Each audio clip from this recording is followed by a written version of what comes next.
ဘောလုံးဝါသနာရှင်တငယ်ချင်းတို့ရေ World Cup 2026ရဲ့အုပ်စုဒုတိယပွဲစဉ်တွေကတော့ရင်ခုန်စရာအပိုင်းကိုရောက်လာခဲ့ပြီဗျာဒီနေ့မှာတော့အပိုင်းစားလိုက်ရမလားဒါမှမဟုတ်အောက်တင်းတွေကပဲကြောက်ချသွားမလားဆိုတာဂိုးရလက်တွေနဲ့တကွာပတ်ချလဲတုံးသက်ပေးသွားမှာမို့ဗီဒီယိုလေးကိုအဆုံးထိကြည့်ပေးကြအောင်နော်ပထမဆုံးပွဲကတော့ Czech Republic နဲ့တောင်အာဖရိကချက်အသင်းက1.89ကိုနဲ့ပွဲကိုဥဆောင်ဖို့ရေပန်းစားနေတယ်တောင်အာဖရိကကလည်းခံစစ်ကြစ်လစ်ပေမဲ့ချက်ရဲ့ဥရောပစတိုင်တိုက်စစ်ကိုထိန်းဖို့ခဲရင်လိမ့်မယ်ဂိုးရလက်ခံမှန်းချက်ဒီပွဲကတော့အပြန်အလှန်တိတ်ဖွင့်ကစားမှာမဟုတ်လို့ဂိုးအောက်အန်ဒသမားတွေအကြိုက်တွေ့မဲ့ပွဲပဲခံမှန်းဂိုးကတော့1စီးတာမှမဟုတ်2စီးနဲ့ချက်ပဲကတ်နိုင်သွားဖို့များပါတယ်ဒုတိယပွဲကတော့ group ရဲ့ဆွစ်ဇာလန်နဲ့ဘော့စနီးယားအတွေ့အကြုံရင်ဆွစ်ဇာလန်က1.6သူများတနဲ့အပြတ်သက်အသာရနေတယ်ဗျဘော့စနီးယားကတော့ဒီပွဲမှာအမှတ်ရအောင်ခံစစ်ပိတ်ဆို့ဖို့များပါတယ်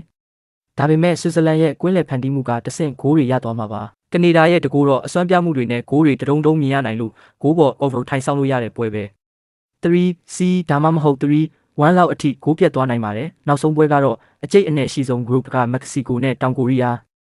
အရှင်မက္ကဆီကိုရဲ့ကွင်းတွင်းအသာစီးရမှုနဲ့အာရှကြားတောင်ကိုရီးယားရဲ့တံပြန်တိုက်စစ်ကတကယ်ကိုကြည့်ကောင်းမှာတယုံယုံနဲ့အပြန်အလှန်တိုက်စစ်ဆင်ကြမဲ့ပွဲပါဂိုးရလက်ခံမှန်းချက်နှစ်သင်းလုံးကဂိုးရဖို့တေချာပေါက်ကစားကြမှာဖြစ်လို့ပိုက်ကွန်တွေလှုပ်ခတ်မဲ့ဂိုးပေါ် over ပွဲစဉ်ဖြစ်လာဖို့ရာဂိုင်းနှုန်းအရန်များပါတယ်